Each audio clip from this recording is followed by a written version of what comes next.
ইস আবির, আমাকে ছেড়ে দেন প্লিজ, আমার খুব ব্যথা লাগছে। আপু, ভাইয়া। আরে কি করছেন? শুধু শুধু দুষ্টু আওয়াজ দিয়ে এভাবে চিৎকার করছেন কেন? ভাইয়া ভাবি এসে আমাদের এভাবে দেখে ফেললে কি করবে জানেন? তাহলে আপনি আমাকে জড়িয়ে ধরেন আর আপনার বালিশ আমাকে জায়গা করে দেন। কাল পরশু তো আমি আব্বু আম্মুর সাথে বাসায় চলে যাব, তাই আজ রাতে আমি আপনার সাথে ঘুমাবো, সকালে আমার রুমে যাব।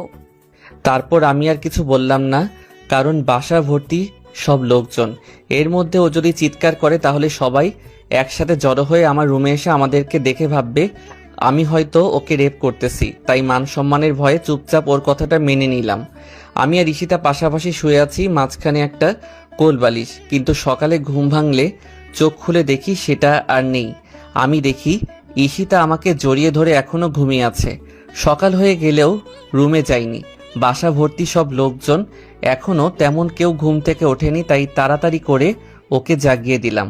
তারপর ও আমার বুক থেকে মাথা উঁচু করে আমার দিকে তাকিয়ে একটা মুচকি হাসি দিয়ে ওর রুমে চলে গেল। এতক্ষণে আমি যেন চিন্তামুক্ত হলাম। যা ভয় পেয়েছিলাম, এতক্ষণ যদি কেউ আমাদেরকে একসাথে এক রুমে দেখতে পেত তাহলে কি যে হতো আল্লাহই জানে। যাই হোক, ওর সাথে বেশি দূর আগানো যাবে না, কারণ আমি ভাবিকে যে কথা দিয়েছি যে তার মান সম্মানের দিকে আমি আঘাত করব না। কিন্তু ঈশিতা আমার কাছাকাছি আসলে আমি যেন সব কথা ভুলে যাই। কেন জানি ওকে বাধা দিতে পারি না। এবার গল্পে ফিরে আসি। ঈশিতা আবিরের দিকে তাকিয়ে একটা মুচকি হাসি দিয়ে আবিরকে বুকের উপর থেকে উঠে তার রুমে চলে যায়। তারপর আবির ঘড়ির দিকে তাকিয়ে দেখে সকাল 7:30 বাজে। তাই সে তাড়াতাড়ি করে বিছানা ছেড়ে উঠে ফ্রেশ হয়ে হাত মুখ দিয়ে নিজে খাবার ঘরে আসে আর একটা চেয়ার টেনে নিয়ে টেবিলের সামনে বসে যায়। তারপর তার ভাবি আখি বলে, কি আমার ভাইটার কি কিছু হয়েছে নাকি? এত সকাল সকাল ঘুম ভাঙলো যে? না ভাবি, কি আর হবে, খেতে দাও। এখনো তো আমার রান্না শেষ হয়নি, তুই একটু বস, আমি দেখতেছি। ভাবি, তোমার বোন কি আজকে চলে যাবে? আব্বু আম্মু তো ওকে নিতে আসছে। কেন, ও চলে যাবে বলে কি তোর খারাপ লাগছে?